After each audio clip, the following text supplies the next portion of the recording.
चलिए आज हम लोग इतिहास को शुरू करेंगे। ठीक, इतिहास में आज हम लोग एकदम डिटेल से एकदम बढ़िया से पाषाण काल के बारे में जानेंगे। ठीक है, सबसे पहले हम लोग इतिहास के हिस्ट्री को जान लेते हैं। ठीक है, कि इतिहास शब्द आया कहाँ से। ठीक है, तो इतिहास शब्द एक यूनान का व्यक्ति था जिसका नाम था हेरोडोटस, है ना। वो सबसे पहले गुजरा हुआ बात को, खास गुजरा हुआ बात को, है ना, अपने किताब में, उसके किताब का नाम या डायरी का नाम जो था हिस्टोरिका था। ठीक है, उस अपने हिस्टोरिका किताब में गुजरा हुआ बात को डेट के साथ लिखता था। ठीक है, मान लेते हैं कि कोई फंक्शन रहा होगा जिसमें बहुत बड़े बड़े लोग आए होंगे। ठीक है, उस फंक्शन में एक साल पहले वाला बात, कुछ काम, बहुत महत्वपूर्ण बात हुआ होगा एक साल पहले। ठीक है, किसी को उसके बारे में जानकारी नहीं था, पर ये हेरोडोटस नाम का आदमी था, वो बता दिया कि जी हमको पता है। सब लोग बोले कि अरे एक साल पहले, 2 साल पहले वाला बात आपको कैसे याद है। तो ये बोला कि हम हर खास गुजरा हुआ बात को, है ना, डेट के साथ नोट कर लेते हैं ताकि आगे दिक्कत ना हो। तब सारे लोग जान गए कि ओ ये व्यक्ति जो है डेट के साथ लिखता है, और इन्हीं के किताब का नाम जो था हिस्टोरिका था, जिससे बाद में चलकर हिस्ट्री बन गया। क्योंकि सब लोग जान गए कि गुजरा हुआ बात को डेट के साथ लिख रहा है, ये अच्छा है, अच्छी बात है। तो सब लोग गुजरा हुआ बात को डेट के साथ लिखते रह गया। कोई खास था, कोई बेकार था, कोई खास था, कोई बेकार था। धीरे धीरे सारे लोग इससे परिचित हो गए, ये फेमस हो गया, है ना। तो जिससे ये भारत में भी आया, और भारत में या पूरी दुनिया में जिससे धीरे धीरे गया, तो भारत में भी एक हिस्ट्री, इसको हिंदी में ट्रांसलेट करके इति प्लस हास गुजरा हुआ बात, है ना, इसको मतलब इसको डेट के साथ लिख के जाना लगा, है ना, पढ़ा जाने लगा। इसको बाद में इसको एक सब्जेक्ट के रूप में ले लिया गया, जिससे हम लोग इतिहास बोलते हैं। ठीक है, समझ में आ गई होगी कि हेरोडोटस नाम का आदमी है, वो सबसे पहले गुजरा हुआ बात को डेट के साथ लिखता था। ठीक है, और ये इतना फेमस हो गया, सारे लोग जान गए। मान लेते हैं कि फंक्शन हुआ, उस फंक्शन में गुजरा हुआ बात 2-3 साल पहले की बात को सब लोग याद नहीं कर पा रहे थे कि इस दिन क्या महत्वपूर्ण कार्य हुआ था। पर वो हेरोडोटस नाम का आदमी जो था, वो अपने किताब में, अपने किताब या डायरी जिसका नाम हिस्टोरिका था, उस हिस्टोरिका में से पढ़ के बता दिया कि इतना तारीख को ये हुआ था। तब सारे लोग सोच में पड़ गए कि क्या, आपको कैसे पता। तब ये बताया कि हम गुजरा हुआ बात को लिखते हैं, और उनके बुक का नाम था हिस्टोरिका। तो ये बहुत ज़्यादा सारे लोग जान गए कि अरे कोई व्यक्ति है जो गुजरा हुआ बात को डेट के साथ लिख रहा है, सबसे पहले ये लिखे थे। ठीक नहीं, तो एकदम फेमस हो गए, सब लोग जाने लगा। धीरे धीरे भारत में भी आया, सब लोग जाने लगे, है ना। तो ये बाद में धीरे धीरे एक सब्जेक्ट के रूप में आ गया। सारे लोग इसको एक सब्जेक्ट के रूप में जाने लगे कि हाँ गुजरा हुआ बात है, इसको पढ़ा जाएगा और जाना जाएगा। ठीक है, तो इसी से इतिहास का जन्म हुआ। तो यहाँ से 2 सवाल यहाँ से बनता है कि इतिहास कहते किसको है, या इतिहास के जनक कौन है। तो सबसे पहले लिख देते जनक कौन है, तो ये हेरोडोटस है। कौन है? हेरोडोटस। तो इतिहास के जनक कौन है? हेरोडोटस है। इनको क्यों बोला जाता है? क्योंकि सबसे पहले यही व्यक्ति जो है, ये कोई विद्वान नहीं थे, कोई बहुत बड़े व्यक्ति नहीं थे, लेकिन सबसे पहले शुरू तो किए, इसलिए इनको जनक बोला जाता है। और बहुत हाँ हेरोडोटस। और ये ऐसा नहीं कि सबसे पहले का है, ऐसा नहीं कि सबसे पहले इन्हें ने ही इतिहास के बारे में परिभाषा दिया, अच्छा से बताया, नहीं, बस शुरू किए इसलिए इनको जनक बोला जाता है। क्योंकि कोई भी काम शुरू करने से क्या होता है, खास होता है ना कि नहीं, जिसकी वजह से इनको हेरोडोटस बोला जाता है। तो हेरोडोटस क्यों बोला जाता है? क्योंकि सबसे पहले इन्हीं ने, है ना, अपने पुस्तक या कह सकते जो ग्रंथ था या डायरी था, है ना, या ग्रंथ कह सकते हैं, है ना, हिस्टोरिका था, इसमें सबसे पहले इन्होंने ही, है ना, गुजरे हुए बात को डेट के साथ लिखना शुरू किया। ठीक है, तो एग्जाम में सवाल पूछा जा सकता है कि इतिहास के जनक कौन है, तो हेरोडोटस। ठीक है, अब हिस्टोरिका के लेखक कौन है, तो हेरोडोटस। और हिस्टोरिका जो किताब, क्या इसमें भारत के बारे में लिखा हुआ है? हाँ, इस किताब में भारत के बारे में भी लिखा हुआ है। यहाँ से हम लोग जान गए। ठीक है, अब हम लोग इसके बाद जानते हैं कि अब तो भारत का इतिहास हो गया। ठीक है, अब क्या हुआ, भारत मतलब इतिहास के बारे में जान गए, इतिहास का जन्म हो गया, विकास हो गया। ठीक है, अब आगे हम लोग जानते हैं भारत के इतिहास के बारे में। ठीक है, तो जब हमारे देश में अंग्रेज लोग जब आए थे, है ना, तो उस वक्त 1784 में, है ना, अंग्रेज लोग एक संस्था बनाया, कोलकाता में एक संस्था बनाया, जिसको संस्था का नाम था एशियाटिक सोसाइटी। ठीक है, उस संस्था में बात बोला गया कि अंग्रेज लोग जो बोले हैं कि अब हम लोग भारत के इतिहास के बारे में जानकारी प्राप्त करेंगे, जगह जगह पे खुदाई करेंगे, जगह जगह से इसके बारे में जानेंगे। ठीक है, तो 1784 से ही एक संस्था बना और तभी से ही अंग्रेज़ लोग, उस वक्त तो अंग्रेज़ लोग थे भारत में, है ना, तो सारे अंग्रेज़ लोग मिल के, है ना, खुदाई कर रहे थे, मतलब जगह जगह पे, है ना, भारत के इतिहास के बारे में जानना शुरू कर दिए थे, जिससे अभी हम लोग भारत के पुराना जो इतिहास है, जो प्राचीन इतिहास कह सकते हैं या पाषाण काल का जो इतिहास कह सकते हैं या आद्य ऐतिहासिक काल जो था, कांस्य युगीन जो था, उस काल के बारे में हमको जानकारी हो पाती है। ठीक है, तो अभी हम लोग पाषाण काल के बारे में जानेंगे। ठीक है, तो सबसे पहले जान लेते हैं कि जो इतिहास है इसको दो व्यक्ति ने, भारत के इतिहास को दो व्यक्ति जो अलग अलग कालखंडों में बांट दिए, क्योंकि इतिहास लंबा था, है कि नहीं। तो भारत के इतिहास को दो अलग अलग कालखंडों में बांट दिए थे, 3 कालखंडों में बांटे थे, लेकिन 2 अलग अलग विद्वानों ने, जो अंग्रेज थे, क्योंकि उस वक्त तो अंग्रेज ही थे भारत में। ठीक है, चलिए, तो एक विद्वान का नाम है थॉमसन। थॉमसन जो विद्वान है वो हमारे इतिहास को, भारत के इतिहास को 3 भागों में बांटे हैं, लेकिन वो बोले हैं कि सबसे पहले मिलने वाले हैं ना समानों के हिसाब से, उनको जो जो सामान मिला है, जिस काल का सामान मिला है, तो उन सामानों के हिसाब से, है ना, ये थॉमसन नाम का जो विद्वान है वो भारत के इतिहास को बांटे।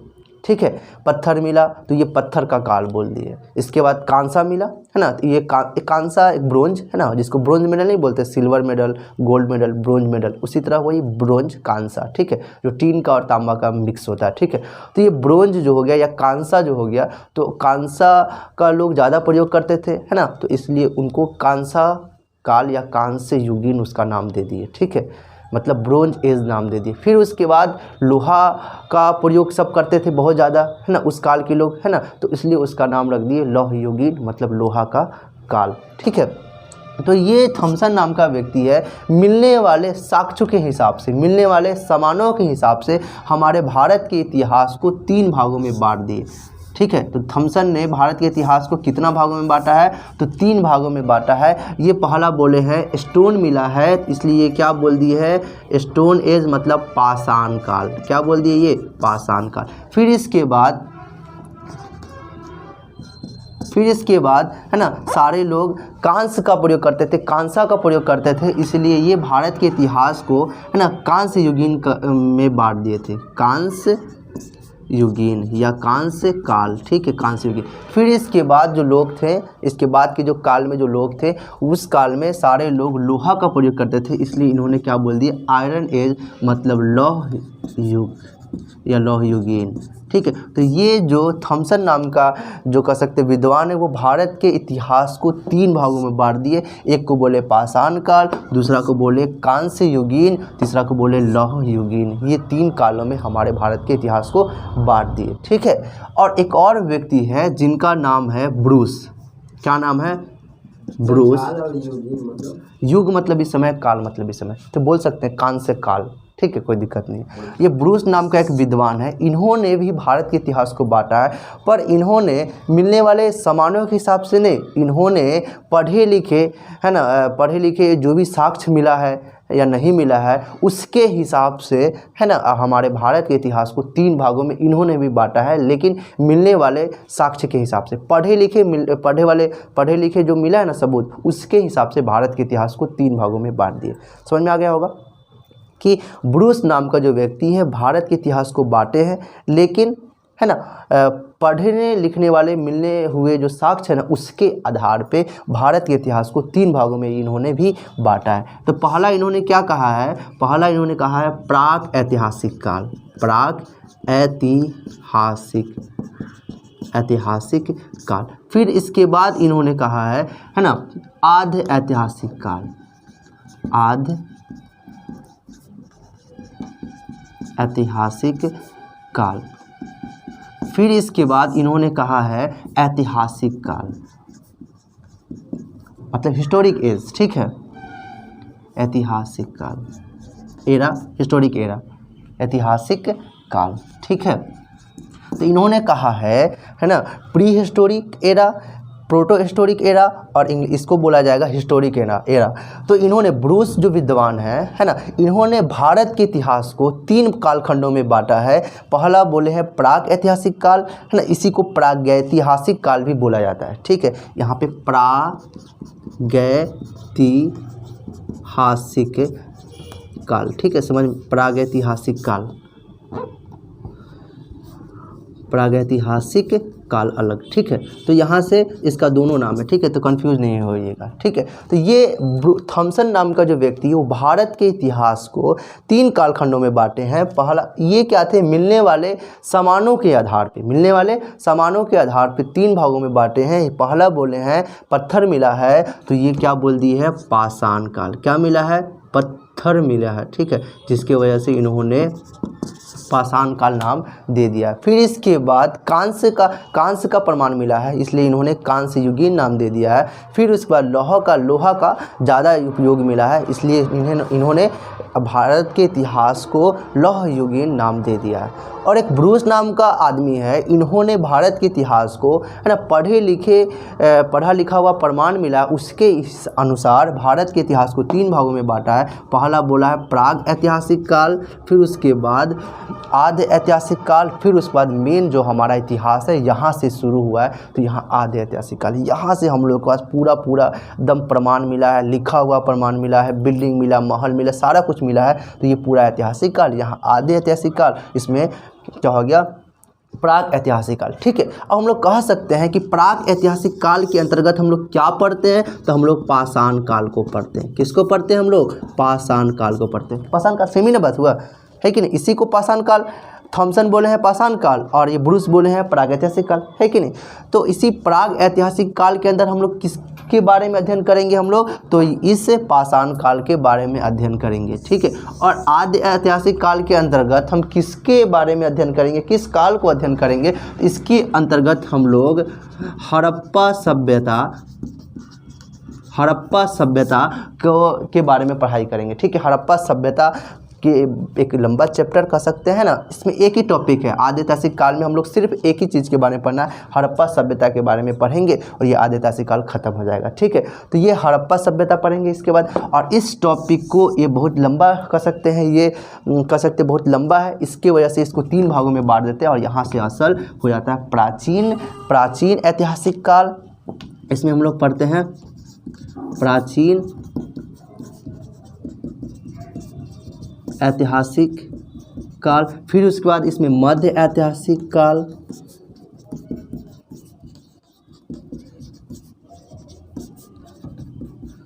फिर इसके बाद आ जाता है आधुनिक।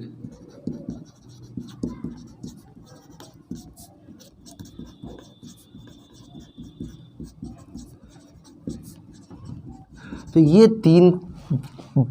तीन भागों में बांटकर, है ना, हम लोग ऐतिहासिक काल को पढ़ते हैं। तो असल से सब लोग बोलते हैं कि प्राचीन ऐतिहासिक काल, मध्य ऐतिहासिक काल और आधुनिक ऐतिहासिक काल। वो रियल में ऐतिहासिक काल है, इसको हम लोग 3 भागों में बांट दिए हैं, क्योंकि अलग अलग बदलाव देखा गया था, अलग अलग चेंजिंग देखा गया था, जिसकी वजह से इसके काल को बांट दिया गया है। 3 भागों में बांटकर हम लोग ऐतिहासिक काल को पढ़ते हैं, ठीक है। तो इसमें हम लोग ऐतिहासिक काल के बारे में अच्छी तरह से पढ़ते हैं। और इस काल के बारे में हम लोग को जो जानकारी हुई है, बहुत चीज़ से हुई है। सबसे पहले पुरातात्विक जो सामान हो गया, मतलब खुदाई के जो सामान मिला है उसके द्वारा हुआ है। फिर उसके बाद यहाँ से ग्रंथ मिले हैं, ग्रंथ के द्वारा भी इस काल के बारे में हम लोग को तीनों जो हो गया, मतलब इस काल के बारे में कह सकते हैं, तीनों से सेम इसी में ना हो गया। तो इस काल के बारे में हम लोग को बहुत सा चीज़ों की मदद से इस काल के बारे में जानकारी हुई है। सबसे पहले कह सकते हैं पुरातात्विक जो भी चीज़ है, ज़मीन के अंदर से जो भी चीज़ मिला उसके जरिए इस काल के बारे में जानकारी हुआ है। फिर उसके बाद हम लोग कह सकते हैं सिक्का के द्वारा, क्योंकि इस काल में सिक्का था, तो सिक्का के द्वारा, अभिलेख के द्वारा कह सकते हैं, भवन, बिल्डिंग, इन सब के द्वारा, किताबों के द्वारा, क्योंकि इस काल के जो लोग थे वो किताब भी लिखना शुरू कर दिए थे, है ना। तो किताबों के मदद से भी हम लोग को इस काल के बारे में जानकारी हुआ। और एक और बात कि इस काल के बारे में हम लोग विदेशी जो लोग थे वो लोग इस काल में भारत आया करते थे, तो वो भी भारत के बारे में अपने किताबों में लिखते थे। तो उनके किताबों की मदद से भी हम लोगों को इस काल के बारे में पूरा जानकारी हो पाता है, ठीक है। तो यहाँ से असल हम लोग का इतिहास कह सकते हैं पढ़ने को अच्छे से मिल पाता है। पर इन दोनों जो हो गया, यहाँ का इतिहास हम लोगों को कोई लिखित साक्ष्य कुछ भी नहीं मिला है। यहाँ से हम लोग को जो भी कुछ सामान मिला है, उन सामानों की मदद से कहानी जैसा हम लोग बना दिए हैं, जो विद्वान लोग हैं वो लोग बना दिए हैं, कह सकते हैं वो लोग हम लोग जानते हैं, ठीक है। क्योंकि यहाँ के बारे में सिर्फ पत्थर कह सकते हैं, या और भी जो कह सकते हैं मिट्टी का बर्तन, ये सब घर मकान, ये सब इन 2 कालों में मिला है ना। तो इन दोनों कालों का जो भी हमको जानकारी हुआ है वो पुरातत्वविद वस्तुओं की मदद से हुआ है, ठीक है। तो एग्जाम में पूछा जाएगा कि प्राक ऐतिहासिक काल के बारे में हमको जो भी जानकारी हुआ है उसका स्रोत क्या है, किस चीज़ के वजह से या किस चीज़ के ज़रिए हम लोगों को प्राक ऐतिहासिक काल के बारे में या पाषाण काल के बारे में जानकारी हुआ है। ठीक है, तो क्या बोलेंगे हम लोग, पुरातात्विक साक्ष्य की मदद से, मतलब सामानों के मदद से हम लोगों को इस काल के बारे में जानकारी हुआ है। ठीक है, और इस काल के बारे में भी, तो हम लोग को इस काल के बारे में भी आदि ऐतिहासिक काल मतलब हड़प्पा सभ्यता के बारे में हम लोग को जो जानकारी हुआ है वहाँ से मिले हुए जो सामानों है और वहाँ से मिले हुए सामानों के मदद से इस काल के बारे में जानकारी हुई है। और यहाँ से लिखा हुआ चीज़ तो मिला है, पर आज तक अब हम लोग अभी तक इसके लिपि को पढ़ नहीं सके हैं। ठीक है, तो कह सकते हैं यहाँ इस काल के बारे में भी हम लोग को जो भी जानकारी मिला है वो सब है ना मिले हुए जो सामान था उसके मदद से हम लोगों को जानकारी मिला है। समझ में आ गया होगा। ठीक है, और इस काल के बारे में हम लोग को जानकारी बहुत सारे स्रोतों की मदद से हुआ है, इसलिए ये बड़ा है और ये पूरा बढ़िया से इसको पढ़ेंगे हम लोग। समझ में आ गया होगा। चलो ठीक है, इसमें हम लोग पाषाण काल को पढ़ेंगे अच्छे से। ठीक है, समझ में आ गया होगा। प्राक ऐतिहासिक काल किसे कहते हैं, वैसा काल है ना जिसके बारे में हम लोगों को केवल पुरातात्विक साक्ष्य जो है सबूत है। तो पुरातात्विक मतलब जो ज़मीन के अंदर से खुदाई करने वाले जो लोग होते हैं, जंगल में, गुफा में, इन सब के बारे में जो रिसर्च करने वाले जो होते हैं, इन्हीं को पुरातात्विक बोला जाता है। ठीक है, तो पुरातात्विक के द्वारा जो भी मिला गया जो सबूत है, जो चीज़ है, उनके द्वारा इस काल के बारे में हम लोग को अध्ययन हुआ है। ठीक है, और इस काल के लोग पढ़े लिखे थे, तो इस काल के लोग कुछ भी पढ़ना लिखना नहीं जानते थे। ठीक है, तो अब हम लोग इस काल में पाषाण काल के बारे में जानेंगे। ठीक है, पाषाण काल के जानने से पहले एक और बात जान लेते हैं कि जब दुनिया विकास हो रहा था, जैसे कि हमारा जो पूरा कह सकते अर्थ है आज से 5 अरब साल पहले बना। ठीक है, इसके बाद धीरे धीरे जब सब लोग पूरे अर्थ का विकास हो रहा था, ठीक है, तो लगभग आज से 30 लाख साल पहले है ना पृथ्वी पे मानव का विकास हुआ था। ठीक है, तो वो मानव क्या होता था, ग्रुप के चलते थे। ठीक है, जिसका साइंटिफिक, वही तो मानव है ना, लेकिन जिसका साइंटिफिक नाम ऑस्ट्रेलोपिथेकस है। ठीक है, तो वो मानव का हम लोग कह सकते हैं आदि पूर्वज का, आदि मतलब शुरू का, पूर्वज मतलब हमारे पहले के। ठीक है, तो आदि पूर्वज जो थे वो कौन थे, तो ऑस्ट्रेलोपिथेकस, जिसका साइंटिफिक नाम ये है। ठीक है, मानव है लेकिन मानव का साइंटिफिक नाम ये है कि उस वक्त के जब हमारे आज से 25 लाख साल पहले या 30 लाख साल पहले जब हम लोग मतलब मानव विकसित हो रहा था धीरे धीरे, तब मानव गुरु के चल रहा था, है ना, तो गुरु के चलता हुआ जो मानव था उसका एक साइंटिफिक नाम ऑस्ट्रेलोपिथेकस है। ठीक है, तो कह सकते हैं कि नॉर्मली जो मानव का जो थे हमारे पूर्वज जो थे, आदि पूर्वज थे। ठीक है, आदि पूर्वज जो थे हमारे, जो मतलब जन्म, अब पूर्व माने पहले और आदि माने शुरू का था, मतलब जो सबसे प्रारंभ में जो जन्म लिए थे ना, जिसका नाम क्या था, जिसका साइंटिफिक नाम क्या था, ऑस्ट्रेलोपिथेकस, ऑस्ट्रेलोपिथेकस। ठीक है, तो ये ऑस्ट्रेलोपिथेकस जो मानव थे, ठीक है, तो ये गुरु के चलते थे। इन लोग अपना जो जीवन थे सिर्फ खाने के लिए व्यतीत करते थे, सिर्फ खाना ये लोग करते थे। ये लोग और भी कुछ नहीं जानते थे, सिर्फ खाना करते थे। ठीक है, इसके बाद धीरे धीरे मानव का विकास हुआ, धीरे धीरे मानव को लगभग 29 लाख साल बाद है ना मानव चलना सीखा था, इतना दिन बाद। ठीक है, ये तो 30 लाख साल पहले कह सकते हैं, है ना। अब इसके 29 लाख साल बाद जो मानव था वो अपने आप को सीधा किया, इतना दिन बाद, इतना लाखों में अपने आप को विकसित किया और तब वो सीधा होकर चल रहा था। ठीक है, जब मानव सीधा होकर 2 पैर पर चलना जब शुरू किया था, तो जिसका नाम रखा गया है होमो इरेक्टस, होमो इरेक्टस। ठीक है, जिसका साइंटिफिक नेम कह सकते हैं होमो इरेक्टस, ठीक है, तो होमो इरेक्टस। ठीक है, तो होमो इरेक्टस बोला गया, ये भी मानव है, पर ये मानव 2 पैर पर चलने वाला मानव था। ठीक है, आज से करीब कह सकते हैं 1 लाख साल, 1 या 1.5 लाख साल पहले का ये जो मानव है, ये 2 पैर पर सीधा होकर चलना शुरू कर दिया था। मतलब मानव जो है अपने आप को विकास कर लिया था, लेकिन 29 लाख साल में इतना धीरे धीरे अपना विकास किया। ठीक है, इसके बाद बहुत क्रम आया, बहुत मानव आए, धीरे धीरे अपने आप को विकास किए। ठीक है, अब इसके अंत में करीब कह सकते हैं 40,000 से 1,000 साल में जो मानव था अपने आप को पूर्ण रूप से विकसित कर चुका था, है ना, जिसको ज्ञानी मानव कहा जाने लगा। ये अपने आप को पूर्ण रूप से विकसित कर चुका था, इसी को ज्ञानी मानव कहा जाने लगा। ठीक है, और ये ज्ञानी मानव था, तो इसका साइंटिफिक जो नाम था वो क्या था, होमो सेपियंस था। क्या था, होमो सेपियंस। ठीक है, अब यहाँ से एग्जाम में सवाल पूछा जाएगा कि आदि पूर्वज जो मानव थे उनका साइंटिफिक नाम क्या था। ठीक है, तो उनका साइंटिफिक नाम जो था ऑस्ट्रेलोपिथेकस था। समझ में आ गया। दूसरा सवाल बनेगा कि कौन सा मानव जो है जो 2 पैर पर चलना शुरू कर दिया था, मतलब कौन सा मानव का एक कह सकते हैं प्रकार कह सकते हैं, या मानव जो था है ना, जो अपने आप को ग्रुप के जो चल रहा था वो अपने आप को विकसित करके अब 2 पैर पर चलना शुरू कर दिया था। उस मानव का साइंटिफिक नाम क्या है, उस मानव का नाम क्या रखा गया है? उस मानव का नाम रखा गया होमो रेक्टस। होमो रेक्टस। ठीक है, तो यहाँ से 3 सवाल यहाँ से बन सकता है। हमारे आदि पूर्वज जो थे उनका साइंटिफिक नाम क्या है? तो ऑस्ट्रेलोपिथेकस। फिर उसका यहाँ से सवाल बनेगा 2 पैर पर सीधा होकर चलने वाला जो मानव था उसका साइंटिफिक नाम क्या है? सब तो मानव है ना, लेकिन 2 पैर पर चलने वाले मानव का नाम क्या है? तो उसका नाम है होमो रेक्टस। ठीक है, और उसके बाद बहुत सारे आए। ठीक है, मैग्नम, बहुत सारे कह सकते हैं मानव आए। ठीक है, लेकिन बहुत साल बाद है ना, लगभग कह सकते हैं 60 साल बाद, इससे 60 साल बाद है ना, 40 और 10 साल के बीच में जो ज्ञानी मानव का जो उदय हुआ था, इस ज्ञानी मानव को होमो सेपियंस कहा जाता है। बात समझ में आ गया। यहाँ से 3 सवाल का दिक्कत है, 3 सवाल यहाँ से आसानी से बन जाएगा।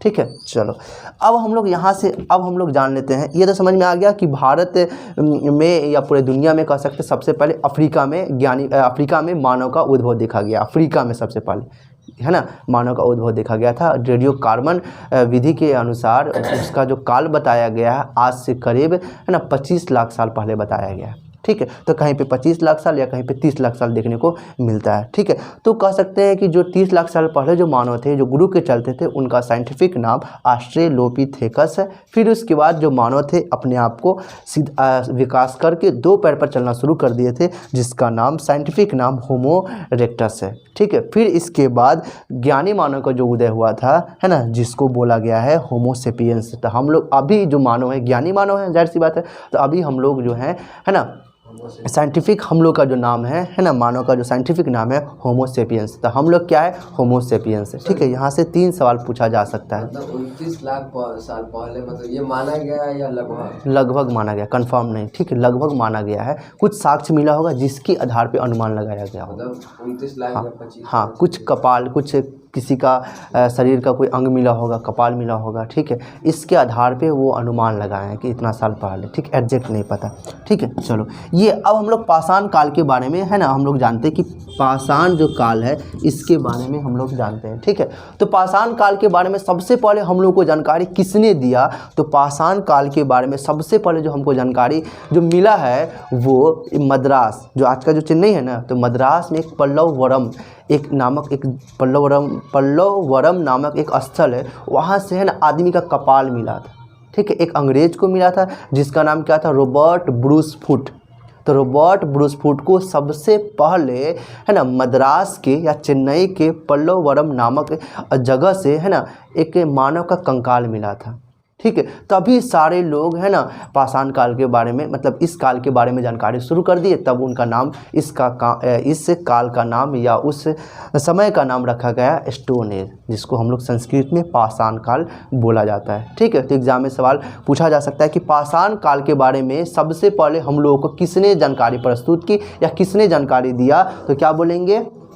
रॉबर्ट ब्रूसफुट नामक एक विद्वान है या अंग्रेज है जिन्होंने हम लोगों को सबसे पहले पाषाण काल के बारे में जानकारी दिया। और उनको कहाँ से जानकारी हुआ है? तो मद्रास से। सबसे पहले कहाँ जानकारी हुआ है? तो मद्रास के पल्लवरम नामक जो स्थल है या जगह है, वहाँ से सबसे पहले है ना एक आदमी का कपाल मिला है, जिससे इस काल के बारे में एक मिल गया। तो और खुदाई किया होगा तो बहुत ज़्यादा मिला होगा, जिससे इस काल के बारे में सब लोग जानना शुरू कर दिए हैं। ठीक है, अब पाषाण काल एक लंबा चैप्टर है ना, तो लंबा काल था है ना, इसलिए हम लोग अध्ययन की सुविधा के लिए, अपना अध्ययन की सुविधा के लिए इसके काल को हम लोग 3 भागों में बांट दिए हैं ताकि पढ़ने में आसानी हो। ठीक है, तो इसके पाषाण काल को हम लोग 3 काल खंडों में बांट कर पढ़ते हैं। ठीक है, तो सबसे पहला जो हो गया, दिख रहा है ना, तो सबसे पहला जो कालखंड था है ना उसको बोला गया है ना पूरा पाषाण काल।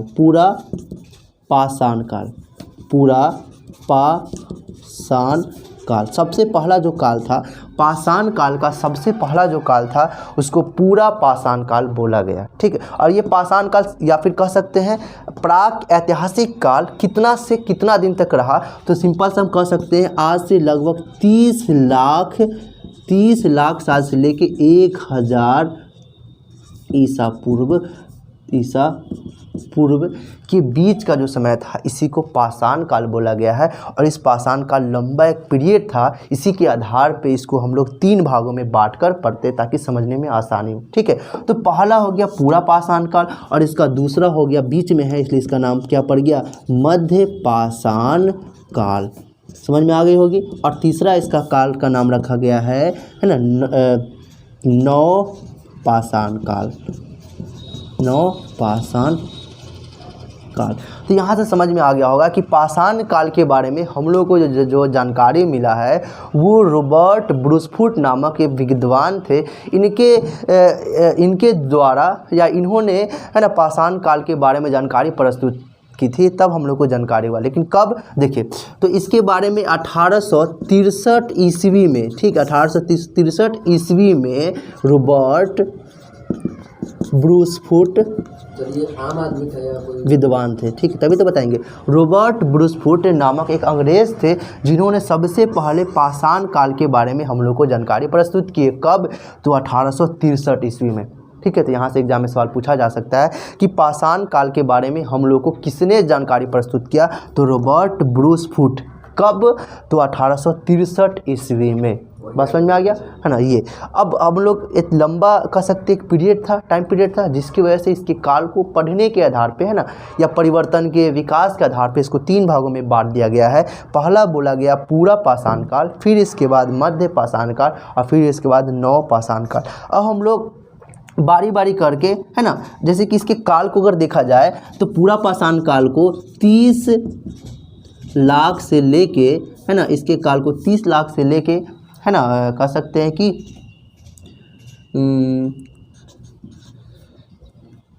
40,000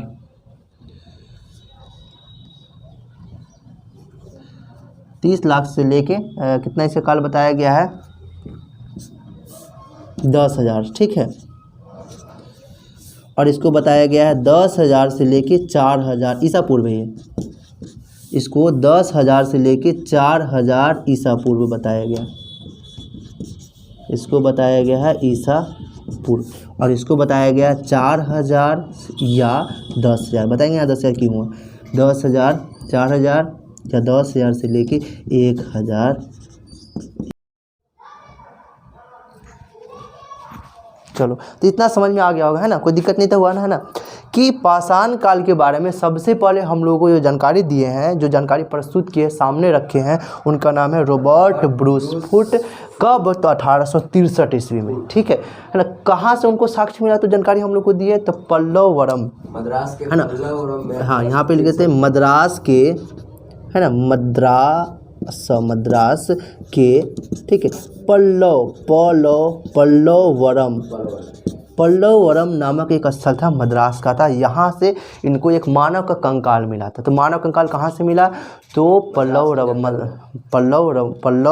नामक एक जगह है, वहाँ से सबसे पहले इनको प्रमाण मिला था। यहाँ समझ में आ गया होगा अच्छी तरह से। ठीक है, अब हम लोग जानेंगे कि पाषाण काल का जो समय है वो 30 लाख साल से लेकर 1,000 ईसा पूर्व के बीच का जो समय है इसको पाषाण काल बोला गया है। इस पाषाण काल का एक लंबा पीरियड है जिसमें हम लोग अध्ययन की सुविधा के लिए या परिवर्तन के आधार पे इसको 3 भागों में बांटा जाता है। एक को बोला गया पूरा पाषाण काल, दूसरा को बोला गया है मध्य पाषाण काल और तीसरा को बोला गया नव पाषाण काल। समझ में इतना आ गया होगा। ठीक है, पूरा पाषाण काल का अगर समय बताया जाए, काल बताया जाए, टाइम बताया जाए तो 30 लाख ईसा पूर्व से लेके है ना 10,000 ईसा पूर्व के बीच के जो काल होगा इसको बोला गया पूरा पाषाण काल। फिर इसके बाद 10,000 ईसा पूर्व से लेकर 4,000 इतना बीच का जो समय है इसको मध्य पाषाण काल बोला गया है। फिर इसके बाद नव पाषाण काल आया है ना, तो इसमें 4,000 या 10,000, बोले यहाँ भी 10 है यहाँ भी 10, इसको अच्छे से समझाएंगे। ठीक है, तो इस किताब में लिखा रहता है कि 4,000 या 10,000 से लेके 1,000 ईसा पूर्व के बीच का जो काल होगा उसको बोला जाता है नव पाषाण काल। ठीक है। अब यहाँ पे 10,000 क्यों आएगा? देखिए कहीं पे किसी जगह पे भारत में ही किसी जगह पे कुछ और विकास होगा, वहाँ के लोग ज़्यादा विकास कर लिए, पर दूसरे जगह पे विकास कम हुआ है, ठीक है। तो जिससे टाइम को दोनों जगह का टाइम को बताना है ना थोड़ा सा दिक्कत हो रहा था। कहीं पे 7,000 ईसा पूर्व हो रहा था और कहीं पे 3,000 ईसा पूर्व हो रहा था, कहीं पे 2,000 ईसा पूर्व हो रहा था। इसके वजह से इन दोनों के काल को एक ही साथ रखा गया, क्योंकि ना संक्रमण काल था, दोनों में विकास स्तर दोनों का बढ़ रहा था तेज़ी से, है कि नहीं। तो दोनों के काल को इस प्रकार वैज्ञानिक को या विद्वान को जो थे उनको बांटने में कठिनाई हो रही थी, क्योंकि दोनों काल में है ना विकास हो रहे थे, कहीं पे ज़्यादा विकास हो रहा था, कहीं पे कम विकास हो रहा था। क्योंकि हम लोग जो भी विद्वान लोग जो भी डेट दिए हैं उनको तो मिले, जो भी साक्ष्य मिला उसके हिसाब से डेट दिए हैं, है कि नहीं। तो विकास कहीं पर ज़्यादा हो गया, कहीं पर कम हुआ, कहीं पर लेट से हुआ है, जिसके आधार पर इनको कहा जाता है कि 10,000 से लेकर 1,000 के जो बीच काल है वो नवपाषाण है, या 4,000 से लेकर 1 साल के 1,000 के बीच का जो काल है उसको नवपाषाण काल बोलेंगे। समझ में आ गई होगी, ठीक है। अब हम लोग पूरा पाषाण काल के अंदर जाएंगे और इसके बारे में अच्छे से जानकारी लेंगे, ठीक है। इसको नोट कीजिएगा, तो आप अच्छे से नोट कर लीजिए इसको, ठीक है ना। रोक दो इसको, रोकना, कट नहीं करना, हो गया।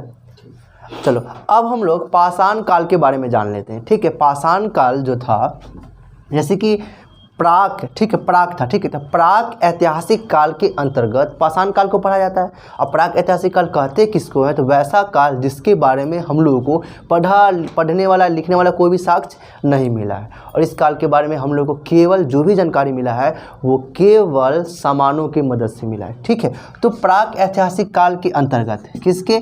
तो प्राक ऐतिहासिक काल के अंतर्गत हम लोग पाषाण काल को पढ़ते हैं। किसको पढ़ते हैं हम लोग? पाषाण काल को हम लोग पढ़ते हैं, ठीक है। और ये पाषाण काल का जो समय है वो 30 लाख ईसा पूर्व से लेके 1,000 ईसा पूर्व इसका समय है, ठीक है। तो इतना बीच में है, इसलिए इसको हम लोग अपने पढ़ने के लिए या परिवर्तन के आधार पर इसको 3 भागों में बांटकर पढ़ते हैं। कितना भागों में बांटकर पढ़ते हैं? 3 भागों में बांटकर पढ़ते हैं। पहला वाला जो इसका का जो खंड है या भाग है वो है पूरा पाषाण काल, पूरा पाषाण काल, जिसका समय या काल बताया गया है वो 30 लाख साल से लेके 30 लाख साल से लेके 10,000 ईसा पूर्व, 30 लाख साल से लेके 10,000 ईसा पूर्व इसको बताया गया है। फिर इसके बाद आया है मध्य पाषाण काल।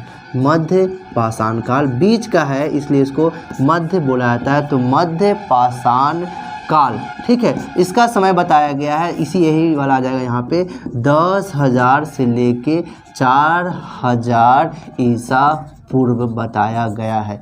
फिर इसके बाद आ जाता है नव पाषाण काल, नया पाषाण काल, नव पाषाण काल, ठीक है, नियोलिथिक बोला जाता है, ठीक है। तो नव पाषाण काल मेसोलिथ इसको बोला जाता है। इसको क्या बोला जाता है? पूरा पाषाण काल को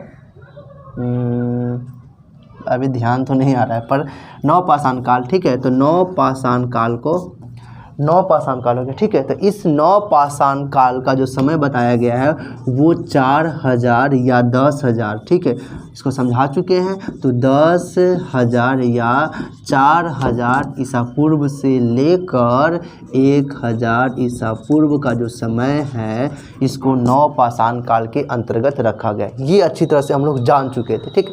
अब हम लोग पूरा पाषाण काल को, किसको? पूरा पाषाण काल को दम डिटेल से बढ़िया से जानेंगे, ठीक है।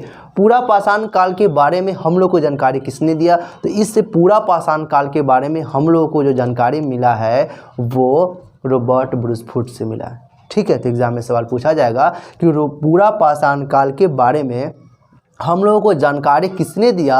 तो रॉबर्ट ब्रूसफुट नामक विद्वान ने हम लोगों को पूरा पाषाण काल के बारे में जानकारी दिया है, ठीक है, जानकारी दिया है, ठीक है। तो पहला बोल देंगे कि पूरा पाषाण काल के बारे में हम लोग को जानकारी किसने दिया है? तो रॉबर्ट फुट नामक विद्वान ने हम लोगों को पूरा पाषाण काल के बारे में जानकारी दिया है। ठीक है, फिर पूछा जाएगा कि कब दिया है, फिर पूछा जाएगा कब, तो 1863 ईस्वी में हम लोग को जानकारी प्रस्तुत की है। ठीक है, चलो अब इसका जो काल है, पूरा पाषाण काल का जो काल बोला जाएगा, इसका जो काल है वो बता चुके हैं। कितना काल है, ऊपर में लिखा हुआ है कि पूरा पाषाण काल का काल क्या है, 30 लाख ईसा पूर्व से लेके 10,000 ईसा पूर्व। तो इसका जो काल है इतना लंबा काल है, इसलिए इसके काल को भी पूरा पाषाण काल को भी हम लोग 3 भागों में बांट कर पढ़ते हैं। इस पूरा पाषाण काल को भी हम लोग 3 भागों में बांट कर पढ़ते हैं, कंफ्यूज नहीं होइएगा। सबसे पहले थॉमसन नाम का आदमी 1820 में, कब, 1820 में हमारे भारत के इतिहास को 3 कालखंडों में बांटे हैं। पहला को बोला गया है, वो बोले हैं पाषाण काल, फिर उसके बाद कांस्य काल या कांस्य युगीन, फिर उसके बाद लौह युगीन। ठीक है, और ब्रूस नामक जो विद्वान है उन्होंने हमारे भारत के इतिहास को 3 भागों में बांटा है। पहला वो उन्होंने बोला है प्राक ऐतिहासिक काल, दूसरा आद्य ऐतिहासिक काल और तीसरा क्या है, ऐतिहासिक काल। ठीक है, तो यही प्राक ऐतिहासिक काल के अंतर्गत हम लोग पाषाण काल को पढ़े। ठीक है, और पाषाण काल भी एक लंबा पीरियड था, इसमें बहुत मतलब चेंजिंग हुआ, बदलाव हुआ है ना, परिवर्तन हुआ। इसके लिए इसी आधार पे इसको हम लोग 3 भागों में बांटकर पढ़े। ठीक है, तो पूरा पाषाण काल, मध्य पाषाण काल, नव पाषाण काल। ठीक है, अब हम लोग पूरा पाषाण काल को अब हम लोग पढ़ रहे हैं। तो पूरा पाषाण काल का भी एक काल जो है वो 30 लाख ईसा पूर्व से लेके 10 या ईसा पूर्व के बीच का, इसका भी एक लंबा सा काल है, इसलिए इसको भी हम लोग 3 कालखंडों में बांट कर पढ़ते हैं, है ना। तो आप लोग कंफ्यूज नहीं होइएगा। ठीक है, इसको भी हम लोग 3 कालखंडों में बांट कर पढ़ते हैं। तो पहला वाला को बोला गया है पूरा पाषाण काल।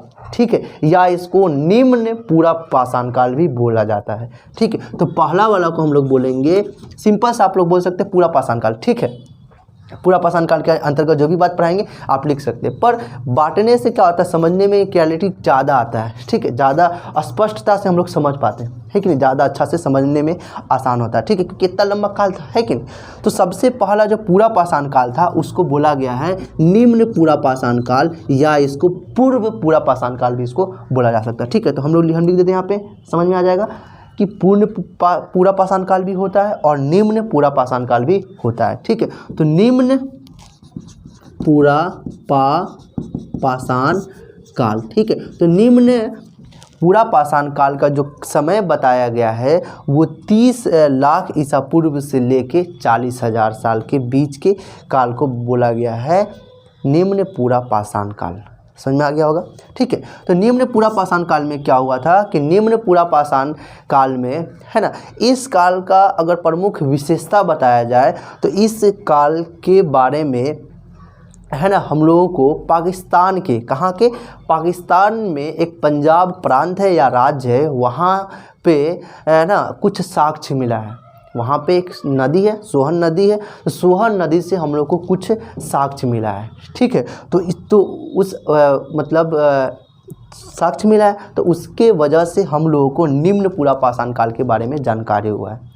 बात समझ में आ गया होगा कि निम्न पूरा पाषाण काल का ही, है ना, हमको कुछ साक्ष्य मिला है। कहाँ से मिला है, तो पाकिस्तान में एक राज्य है पंजाब। ठीक है, पंजाब में सोहन नदी है, तो सोहन नदी घाटी, मतलब सोहन नदी के पास में से हम लोग को कुछ साक्ष्य मिला है। ठीक है, जिसे जो साक्ष्य है निम्न पूरा पाषाण काल का है, मतलब इतने के बीच का है, निम्न पूरा पाषाण काल के समय का है। ठीक है, तो सोहन नदी से मिला था कुछ सामान, इसलिए इसे सोहन संस्कृति भी कहा जाता है।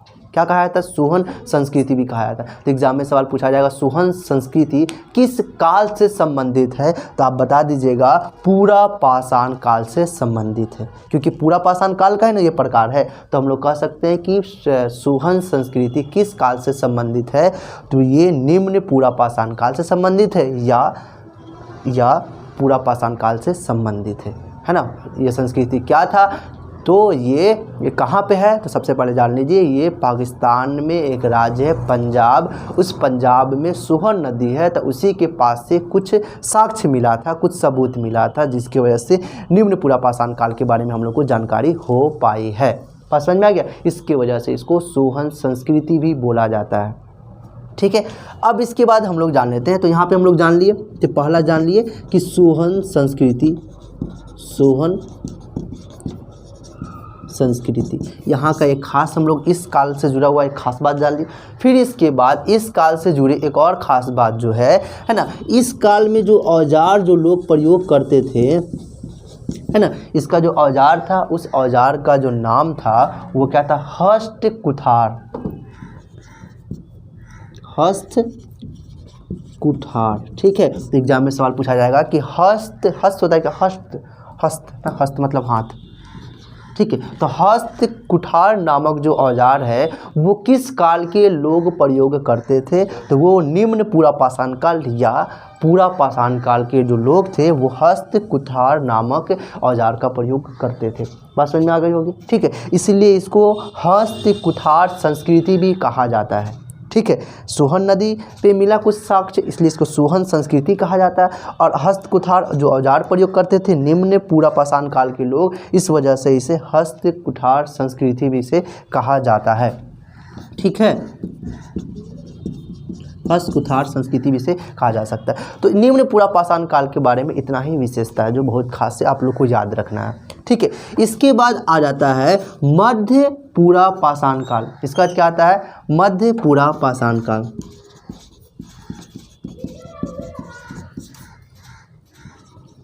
इसके बाद आ जाता है मध्य पूरा पाषाण काल।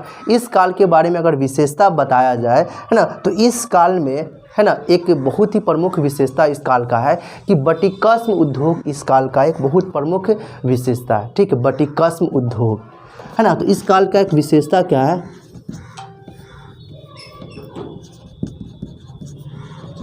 बटिकस्म उद्योग।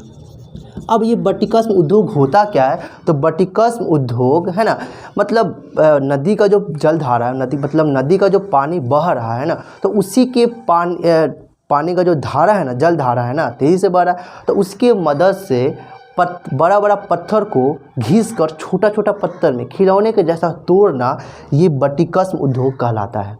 बटिकस्म उद्योग क्या था, है ना, तो बड़े बड़े पत्थर को नदी के पानी के धारा की मदद से छोटे छोटे में तोड़ना बटिकस्म उद्योग कहलाता है, ठीक है। तो इस बटिकस्म उद्योग एक बहुत कह सकते हैं बड़ी विशेषता है मध्य पूरा पाषाण काल के बारे में, क्योंकि यहाँ के जो लोग थे, अब इतना वो लोग में दिमाग थोड़ा बहुत आया था कि ये लोग अब जो है ऐसा अपने पत्थर को छोटा कर रहे हैं, ठीक है। चलिए, और यहाँ के जो औजार ये लोग जो प्रयोग करते थे, मतलब पूरा पाषाण काल में ये लोग जो औजार जो ये लोग प्रयोग करते थे, अब ऐसा नहीं कि बहुत छोटा नहीं करते थे पत्थर को, ठीक है, थोड़ी सा कह सकते हैं छोटा करते थे, है ना। चलिए, खिलौने के रूप में कह सकते हैं।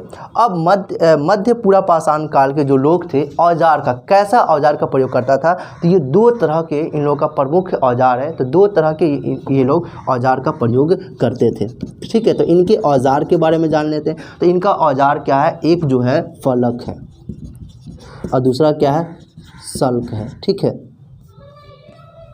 सल्क मतलब ब्लेड, ठीक है। तो एग्जाम में सवाल पूछा जा सकता है कि फलक सल्क यानी ब्लेड ये किस काल से संबंधित औजार है, तो आप बता दीजिएगा सिंपल पूरा पाषाण काल की, क्योंकि पूरा पाषाण काल का ही ना प्रकार है ये, तो सिंपल से आप कह दीजिएगा कि फलक या सल्क जो है औजार है और ये औजार पूरा पाषाण काल से संबंधित है, या आप इसको मध्य पूरा पाषाण काल भी बोल सकते हैं।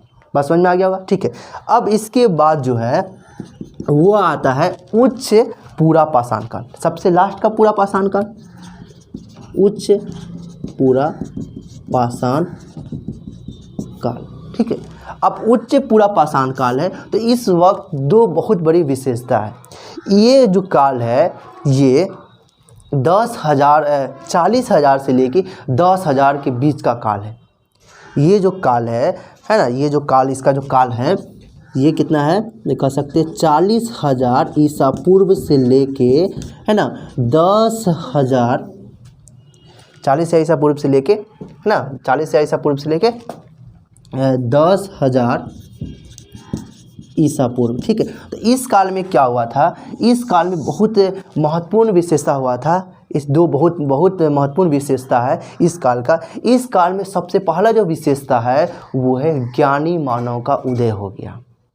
इस काल में क्या हुआ, हम थोड़ी देर पहले बता चुके थे कि 40,000 ईसा पूर्व से लेके 10,000 ईसा पूर्व के बीच में ज्ञानी मानव का उदय हुआ था। तो ये किस काल में आ गया, पूरा पाषाण काल में ही तो आया। पूरा पाषाण काल के कब, लास्ट में, शुरू में नहीं, लास्ट में, ठीक है।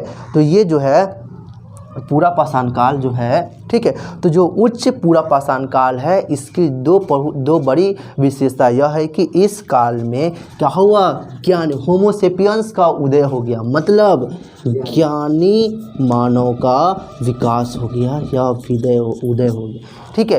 तो यहाँ से एक खास बात पूछा जा सकता है एग्जाम में कि ज्ञानी मानव का उदय कब हुआ, किस काल में हुआ, तो आप लोग कह सकते हैं कि पूरा पाषाण काल में हुआ। फिर अगर कोई पूछे डिटेल में अंदर जाके कि पूरा पाषाण काल में भी कब हुआ, तो आप बता दीजिएगा कि निम्न पूरा पाषाण काल में नहीं, मध्य पाषाण काल में नहीं, लास्ट में उच्च पूरा पाषाण काल में, मतलब 40,000 ईसा पूर्व से लेके 10,000 ईसा पूर्व के बीच में, है ना, ज्ञानी मानव का उदय हुआ। किसका उदय हुआ, ज्ञानी मानव का उदय हुआ। और इसी वक्त एक और ख़ास उपलब्धि इन लोगों ने हासिल किया था कि आग की खोज। हाँ,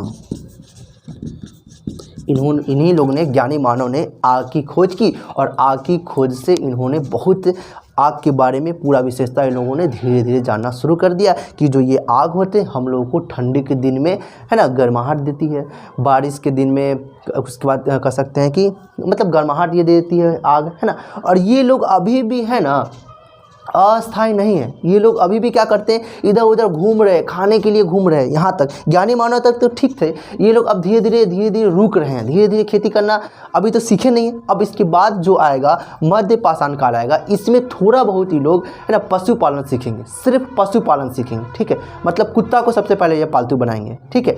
फिर इसके बाद नव पाषाण काल जब आएगा, मतलब 4,000 या 10,000 ईसा पूर्व से लेकर 1,000 के बीच का जो समय होगा, इसमें ये लोग अच्छी तरह से खेती भी करना और पशुपालन करना भी सीखेंगे, आगे हम लोग देखेंगे, ठीक है। तो इस काल में ये लोग अभी घूम रहे हैं, मतलब ये लोग क्या है, मेन बात अगर कहा जा सकता है तो ये लोग आखेटक है। ये लोग क्या है, पूरा पाषाण काल के जो लोग थे वो क्या थे, आखेटक थे। आखेटक का मतलब क्या होता है, तो ये लोग शिकारी थे। क्या थे ये लोग, शिकारी थे, मतलब ये लोग सिर्फ शिकार करते थे, बस एक जगह से दूसरी जगह जाते थे और खाना मिलता था तो खाना, मतलब पेड़ पौधा में खाना है तो खाना खा लिए, और पेड़ पौधा में जब तक है तब तक वहाँ रुके हुए हैं। पूरा पेड़ पौधा पूरा जंगल में ख़त्म हो गया आसपास का, फिर दूसरा जंगल में जाएंगे, ठीक है। फिर वहाँ पे पेड़ पौधा में ख़त्म हो गया, जानवर वार मिला, मार के खा लिए, ठीक है। तो ये लोग पूरा पाषाण काल का जो काल पीरियड है 30 लाख से लेके 10,000 जो, इसमें ये लोग पूरा मेनली आखेटक है और कह सकते हैं संग्राहक है, मतलब खाने को कुछ, ये लोग खाने को कुछ खाने के ये लोग संग्राहक, मतलब इकट्ठा भी करते थे, इसलिए ये लोग आखेटक और संग्राहक भी थे, ठीक है। तो पूरा पाषाण काल के बारे में यही विशेषता है कि ये लोग जो थे वो लोग, है ना, आखेटक थे। आखेटक का मतलब शिकारी थे, शिकारी ये लोग थे। आखेटक मतलब ये लोग शिकारी थे, ये लोग शिकार करते थे। और संग्राहक थे, मतलब ये लोग, है ना, ये लोग खाने वाले जो चीज़ है, मतलब खाना को क्या करते थे, इकट्ठा भी ये लोग करते थे, संग्रह करते थे, इकट्ठा करते थे, ठीक है। तो एग्जाम में सिंपल सा सवाल पूछा जाएगा कि पूरा पाषाण काल के जो लोग थे वो कैसे थे, तो आखेटक थे, मतलब शिकारी थे। ये बात हो गया। और इसके बारे में विशेषता बताया जाएगा, तो आप सिंपल सा बता दीजिएगा कि पूरा पाषाण काल के जो लोग थे वो, है ना, हस्त कुठार नामक औजार, फिर उसके बाद फलक सल्क नामक औजार का ये लोग प्रयोग करते थे, ठीक है। और उच्च पूरा पाषाण काल के बारे में बताया जाए तो यहाँ के जो लोग जो थे, ये लोग, है ना, बेदनी, छेदनी, खुरचनी, ये लोग का औजार का नाम है, ठीक है। तो ये लोग जो थे बेदनी, बेधनी, है ना, उसके बाद बेधनी, उसके बाद क्या था, छेदनी, उसके बाद खुरचनी, इन लोगों का प्रमुख औजार का नाम है बेदनी, छेदनी, खुरचनी। हाँ, और भी होगा, लेकिन प्रमुख जो औजार है ये 3 औजार का नाम है, ठीक है, बेदनी, छेदनी और खुरचनी। तो एग्जाम में सवाल पूछा जा सकता है कि बेदनी, छेदनी, खुरचनी जो है औजार का नाम है वो किस काल से संबंधित है, तो आप बता दीजिएगा पूरा पाषाण काल से संबंधित है। फिर फलक या सल्क किस काल से संबंधित औजार है, तो पूरा पाषाण काल से संबंधित है। हस्त कुठार किस काल से संबंधित औजार है, तो पूरा पाषाण काल से संबंधित है, ठीक है। ये उनके औजार के बारे में जान लिए। फिर फिर पूरा पाषाण काल के बारे में पूछा जाएगा कि सुहन संस्कृति किस काल से संबंधित है, तो ये पूरा पाषाण काल से संबंधित है। फिर पूछा जाएगा कि आदि मानव का उद्भव या विकास किस काल में हुआ, तो आप बता दीजिएगा पूरा पाषाण काल के लास्ट में, पूरा पाषाण काल के लास्ट में मतलब उच्च पूरा पाषाण काल में ज्ञानी मानव का मतलब होमोसेपियंस का उदय हुआ, होमोसेपियंस का उदय, ठीक है। और यहाँ पे बटिकस उद्योग के बारे में भी किस काल से संबंधित है, तो पूरा पाषाण काल से संबंधित है। पूरा पाषाण काल के बारे में हम लोग पूरा डिटेल से अच्छी तरह से जान लिए, ठीक है। कि पूरा पाषाण काल के बारे में हम लोग को जानकारी किसने दिया, तो रॉबर्ट ब्रूसफुट नामक जो विद्वान है इन्होंने हम लोगों को पूरा पाषाण काल के बारे में जानकारी दी। फिर इसके बाद कब दी, तो 1863 ईस्वी में, ठीक है, ठीक है। और कहाँ से, तो ये कह सकते हैं जो मद्रास के पल्लवरम जगह है वहाँ से इनको मतलब एक कपाल मिला कह सकते हैं, जिसकी वजह से ये लोग हम लोग को जानकारी दी। और सोहन संस्कृति है जिसकी वजह से भी हम लोग को जानकारी मिली थी, ठीक है। मतलब सोहन नदी के पास कुछ साक्ष्य मिले थे, उस साक्ष्य की मदद से भी हम लोग को इस काल के बारे में जानकारी हुई, ठीक है। चलिए, तो ये जो हम लोग जाने ये पूरा पाषाण काल का है, मतलब 30 लाख ईसा पूर्व से लेके 10,000 ईसा पूर्व के बीच का ये बात है। अच्छी तरह से समझ में आ गई होगी, ठीक है। अब जल्दी इसको आप लोग नोट कीजिए, फिर आगे हम लोग बढ़ते हैं।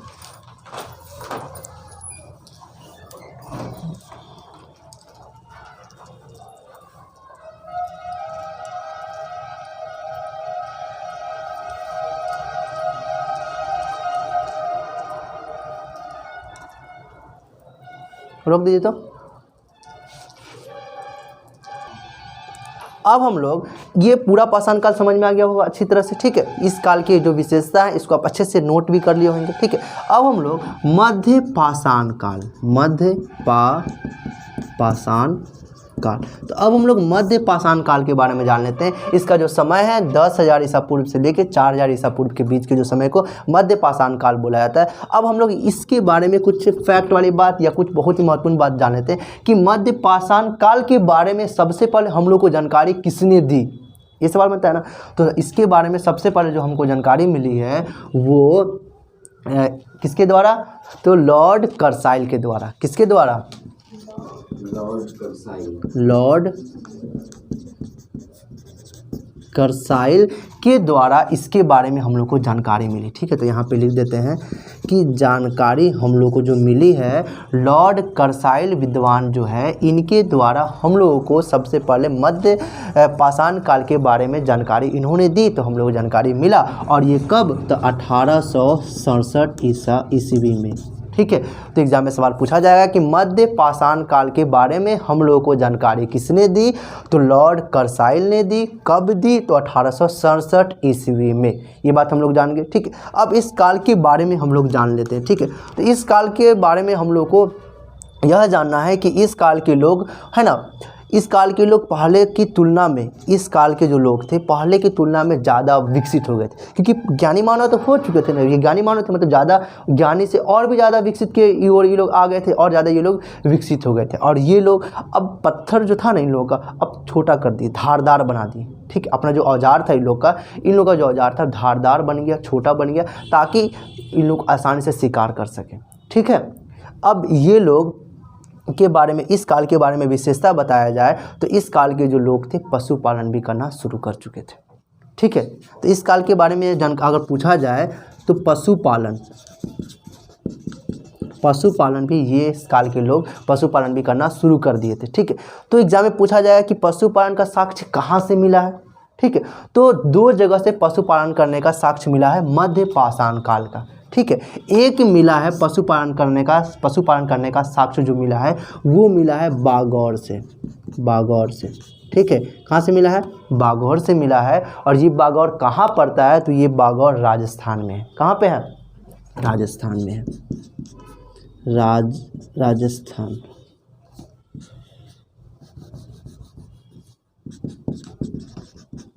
ठीक है।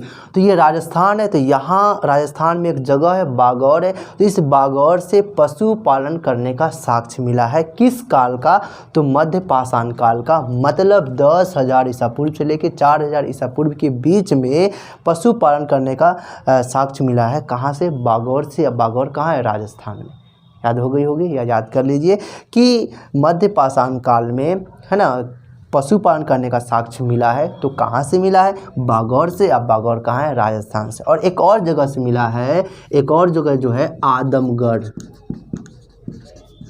आदमगढ़ है। तो यहाँ से भी हम लोग को खेती करने का पशुपालन करने का साक्ष्य मिला है और ये आदमगढ़ जो है ये मध्य प्रदेश में है,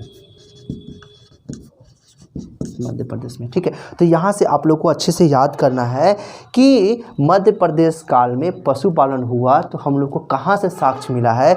तो हम लोग को बागौर से मिला है और बागौर जो है वो राजस्थान में है। फिर इसके बाद आदमगढ़ से मिला है और आदमगढ़ कहाँ पे है? तो ये मध्य प्रदेश में। सिंपल सा ये भी सवाल एग्जाम में पूछा जा सकता है कि आदमगढ़ जो जगह है वो कहाँ पे है, भारत में किस जगह पे है, मतलब किस राज्य में है? तो ये मध्य प्रदेश में। ठीक है, और यहाँ से एक और ख़ास चीज़ मिला है ना, एक गुफा घर भी मिला है। मतलब गुफा मिला है जिसमें से ऐसा प्रतीत हो रहा है कि यहाँ इस गुफा में है ना पहले के जो मध्य पाषाण काल के जो लोग हैं उस गुफा में रहते होंगे, हो सकता है उस कंकाल मिला होगा, है कि नहीं? तो यहाँ पे गुफा घर भी मिला है जिसे क्या कहा जाता है ना, सेल आश्रय कहा जाता है, मतलब घर है पर गुफा घर जिसको कहा जाता है। तो ये गुफा घर कहाँ पे, गुफा घर तो किस जगह पे मिला होगा? कहीं ना कहीं तो मिला होगा ना। तो ये मिला है मध्य पाषाण काल का ही, ये मिला है भीमबेटका से। कहाँ से मिला है? भीमबेटका से, भीमबेटका से। ठीक है, तो कहाँ से मिला है? ये बेटका से। ठीक है, और ये भीमबेटका है कहाँ? ये भी सवाल एग्जाम में पूछा जाता है कि भीमबेटका कहाँ है? तो ये भीमबेटका मध्य प्रदेश में है। ठीक है, तो यहाँ से आप लोग को इतना सवाल पूछा जा सकता है कि मध्य पाषाण काल के बारे में हम लोगों को किसने जानकारी दी? तो लॉर्ड कर्साइल ने 1867 ईस्वी में 1867 में हम लोगों को है ना मध्य पाषाण काल के बारे में जानकारी दिया। ठीक है, और इस काल का मध्य पाषाण काल का पशुपालन का मतलब खेती करने पशुपालन करने का है ना साक्ष्य मिला है ना। तो कहाँ से मिला है? बागौर से मिला, और ये बागौर कहाँ है? तो ये राजस्थान में है। फिर आदमगढ़ से भी प्रमाण मिला है खेती पशुपालन करने का, और ये भी कहाँ है? मध्य प्रदेश में। फिर इसके बाद गुफा घर मिला है ना, शैल घर मिला है, शैल आश्रय मिला है। ठीक है, इसको अच्छा संस्कृत भाषा में कह सकते हैं तो शैल आश्रय, आश्रय मतलब घर। ठीक है, तो शैल आश्रय मिला है। तो शैल आश्रय कहाँ से मिला है? तो भीमबेटका से मिला, और भीमबेटका कहाँ पे है? तो ये मध्य प्रदेश में। ये मध्य पाषाण काल के बारे में जानकारी हो गई। ठीक है, अब हम लोग है ना नव पाषाण काल के बारे में जान लेते हैं। ठीक है, नव पाषाण काल के बारे में अब हम लोग अच्छी तरह से समझ लेते हैं। ठीक है, देखिए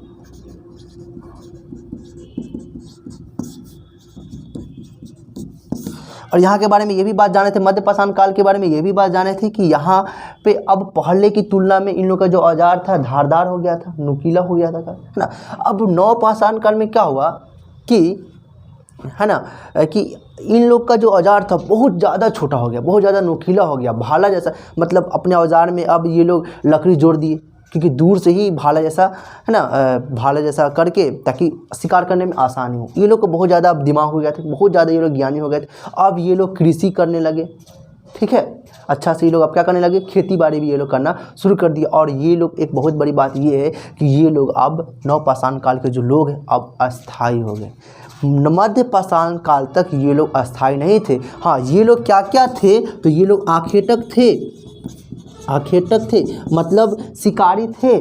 और इसके साथ साथ ये लोग अब पशुपालन भी करने शुरू कर दिए थे। ठीक है, तो पशुपालन भी ये लोग का हो गया था। तो ये दोनों काम मध्य पाषाण काल में था, आखेटक था और पशुपालन, मतलब शिकार भी करते थे, पशुपालन भी ये लोग करते थे, और संग्राहक भी तो ये लोग थे ही, संग्राहक तो सब लोग थे। ठीक है, तो ये लोग आखेटक थे, पशुपालन थे और संग्राहक थे। ठीक है ना। लेकिन अब ये लोग आगे काल में जब आया, मतलब 4000 से 1000 के बीच में ये लोग अब अच्छे तरीके से एकदम खेती बाड़ी करना शुरू कर दिए, पशुपालन करना शुरू कर दिए थे। और यहाँ पे अगर पूछा जाए सबसे पहले किस पशु को पालना शुरू किए, तो कुत्ता को।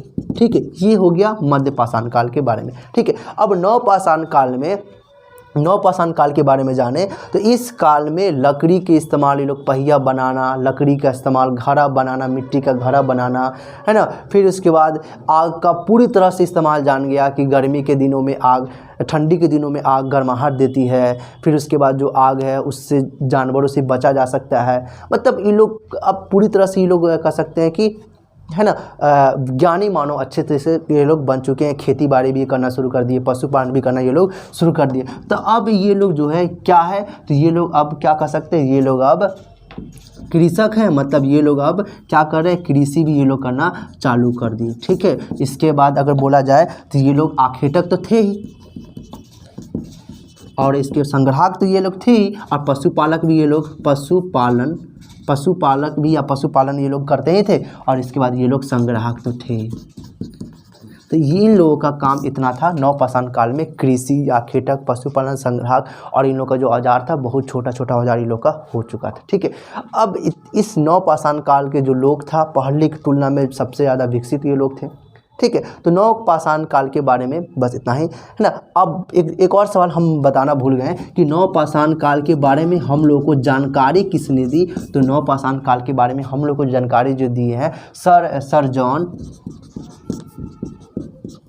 ब्लॉक अदब होगा। ठीक है, सर जॉन ब्लॉक नामक विद्वान ने हम लोगों को नवपाषाण काल के बारे में जानकारी दी। और कब जानकारी दी, ये भी एग्जाम में अगर पूछा जा सकता है तो आप लोग बता दीजिएगा, है ना, कि ये 1865 ईस्वी में। ठीक है, तो यहाँ से एग्जाम में सवाल पूछा जा सकता है कि नवपाषाण काल के जो लोग थे वो कैसे थे। तो ये लोग पूरी तरह से क्या थे, विकसित थे, और ये लोग अब अस्थायी भी हो चुके थे। ये लोग अब अस्थायी भी हो चुके थे, मतलब घर बना के रहना ये लोग शुरू कर चुके थे। ठीक है, तो नवपाषाण काल के जो लोग थे, कृषि थे, कृषक थे, आखेटक थे, पशुपालक जो थे, संग्राहक थे, अस्थायी घर बनाकर रहने लगे थे, घर बनाकर रहने लगे थे, आग के बारे में, पहिया बनाना, ये सब। फिर उसके बाद नवपाषाण काल के जो लोग थे ये लोग, है ना, अब मिट्टी के बर्तन, घड़ा, ये सब भी बनाना शुरू कर दिए। क्योंकि हम लोग को सबूत मिला है ना, मिट्टी का बर्तन मिला है, घड़ा मिला है, हरियाणा, ये सब कहाँ कहाँ से मिला हम लोग नेक्स्ट वीडियो में देखेंगे। पर अभी जान लीजिए यहाँ से बहुत सारे सबूत मिला है जिससे कह सकते हैं ये लोग पूर्ण रूप से ये लोग विकसित हो चुके थे, है ना। लेकिन ये लोग घर गाँव में, मतलब झोपड़ी सब में ही रहते थे। ठीक है, और इसके बारे में जानकारी हम लोग को सबसे पहले किसने दी, है ना, तो इसके बारे में सबसे सर्वप्रथम हम लोग को जानकारी सर जॉन ब्लॉक ने दी। कब दी, 1865 ईस्वी में इसके बारे में हम लोग को जानकारी प्रस्तुत की। ठीक है, इस काल के बारे में दो बात आप लोग जान लीजिए, है ना। और इसके बाद हम लोग नेक्स्ट वीडियो में पूरा इसका जो भी की पॉइंट है, महत्वपूर्ण जो सवाल होते हैं कि चिल्कोलिथ किसे कहा जाता है, मेगालिथ किसे कहा जाता है, ठीक है, इस सब के जो भी सवाल है जो एग्जाम में पूछा जाते हैं, इसको नेक्स्ट वीडियो में हम लोग की पॉइंट के रूप में जानेंगे, क्योंकि ये वीडियो काफ़ी लंबा हो रही है ना। चलिए, तो अब हम लोग जान लेते हैं कि नवपाषाण काल के बारे में दो बात जान लेते हैं, है ना, क्योंकि इसका बहुत ज़्यादा प्रमुख स्थल है। ठीक है, तो लेकिन हम दो प्रमुख स्थल इस काल में जो बहुत जगह से मिला है, नवपाषाण काल के बारे में हम लोग को साक्ष्य बहुत जगह से मिला है। बुर्ज होम से मिला हुआ है कि नहीं, उसके बाद गुफकराल से मिला है, फिर उसके बाद लोहरा देव से, मेहरगढ़ से, है ना, बहुत जगह से मिला। चिरान जो बिहार में सारण जिला में, यहाँ से भी इस काल के बारे में हम लोग को जानकारी मिला है। लेकिन है ना, हम लोग अभी सिर्फ दो काल के बारे में, दो सिर्फ स्थल जो है उस स्थल के बारे में जान लेते हैं। एक मेहरगढ़ स्थल के बारे में जान लेते हैं। तो ये मेहरगढ़ है कहाँ, तो ये पाकिस्तान में बलूचिस्तान एक राज्य या प्रांत है, वहाँ पे मेहरगढ़ है। और यहाँ पे सबसे पहले खेती करने का साक्ष्य मिला है। ठीक है, क्या करने का, यहाँ से कृषि का साक्ष्य मिला है। मतलब कृषि करने का साक्ष्य मिला है, मतलब यहाँ से गेहूं का, जौ का, है ना, खेती करने का साक्ष्य मिला है। और इसका काल बताया जा रहा है 7000 ईसा पूर्व। ठीक है, तो 7000 ईसा पूर्व, फिर भी ये नवपाषाण काल में। ठीक है, क्योंकि परिवर्तन के हिसाब से। ठीक है, तो मेहरगढ़ जो है यहाँ पे कृषि करने का, खेती करने का साक्ष्य मिला है सबसे पहले, सबसे पुराना 7000 ईसा पूर्व यहाँ से जौ या ये सब करने का साक्ष्य मिला है। ठीक है, लेकिन भारत में एक जगह है, भारत में, ये तो पाकिस्तान में, ठीक है, तो ये कहाँ पे है, तो ये पाकिस्तान के बलूचिस्तान प्रांत में। ठीक है, तो शॉर्ट में यहाँ पे हम लिख देते हैं पाकिस्तान में। ठीक, एक जगह है ना, लोहरा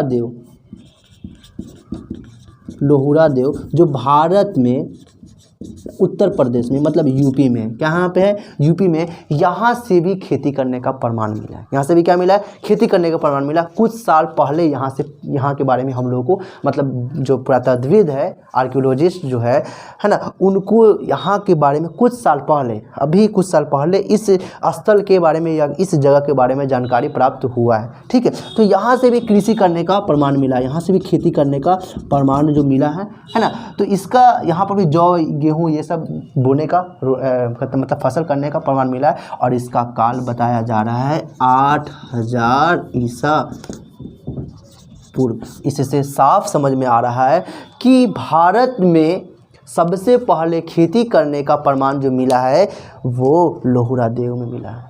क्योंकि ये पहले तो हम लोग बोलते थे कि मेहरगढ़ से मिला है पाकिस्तान में, फिर भी उस वक्त भारत में था, है ना। लेकिन कह सकते हैं कि पाकिस्तान में मेहरगढ़ से मिला है, लेकिन इसका काल तो 7000 है।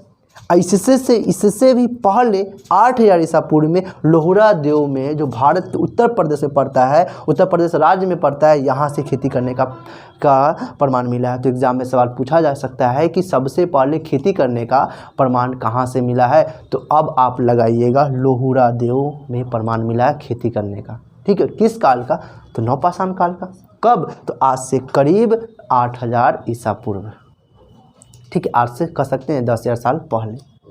ठीक है, इतना साल पहले यहाँ से मिला है। ठीक है, तो ये बात नवपाषाण काल के बारे में। और भी जो बहुत स्थल है, जैसे कि बुर्ज होम है, जहाँ से गर्त आवास मिला है, मतलब बुर्ज होम में ज़मीन के अंदर, कश्मीर में बुर्ज होम है, तो वहाँ पे ज़मीन के अंदर लोग रहते थे, तो वहाँ से ऐसा साक्ष्य मिला है। ठीक है, बुर्ज होम हो गया, चिरांद हो गया, है ना। इन सब के बारे में हम लोग नेक्स्ट वीडियो में जानेंगे। पर इस वीडियो में हम लोग यहाँ पर आज पूरा इतिहास का हिस्ट्री जाने, फिर हिस्ट्री जाने, फिर इसके बाद हम लोग, है ना, इतिहास को 3 कालखंडों में बांटा गया है। पहला को बोला गया है प्राक ऐतिहासिक काल, दूसरा को बोला गया है आद्य ऐतिहासिक काल, और तीसरा को क्या बोला गया है? क्या बोला गया है?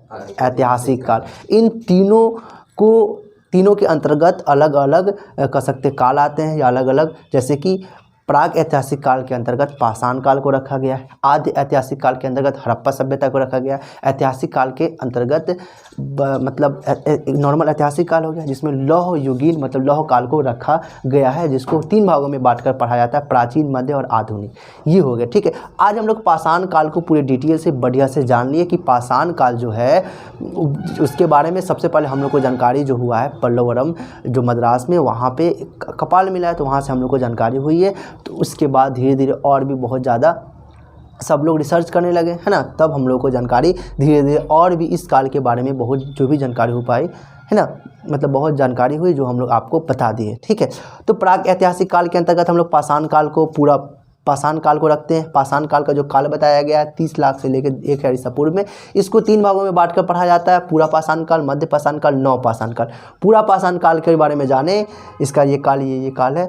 ठीक है, पूरा पाषाण काल के बारे में जाने, ये इसमें ये काम हुआ, हम लोग अच्छी तरह से जान चुके हैं। मध्य पाषाण काल के बारे में जाने कि ये मध्य पाषाण काल के बारे में किसने बताया? लॉर्ड कर्साइल बताया। कब बताया? 1867 ईस्वी में बताया। यहाँ पे ये प्रमुख काम हुआ या विशेषता जो है मध्य पाषाण काल का। फिर इसके बाद हम लोग जाने कि नवपाषाण काल के जो लोग थे पूर्ण रूप से ये ज्ञानी हो गए थे, अच्छी तरह से हो गए थे ज्ञानी। ठीक है, और यहाँ के जो लोग थे कृषि थे, आखेटक थे, पशुपालक थे, संग्राहक थे, अस्थाई अब घर बनाकर रहने लगे थे। इसके बारे में जो जानकारी हम लोग को हुआ है सर जॉन ब्लॉक के द्वारा हुआ है। कब? 1865 ईस्वी में।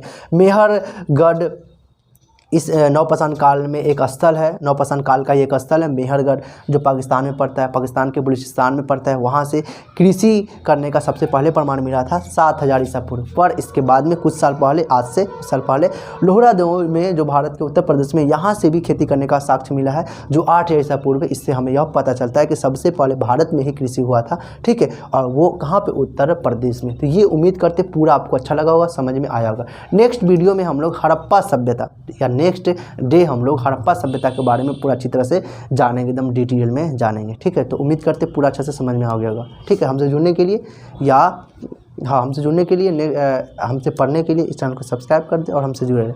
Thank you so much for watching this video.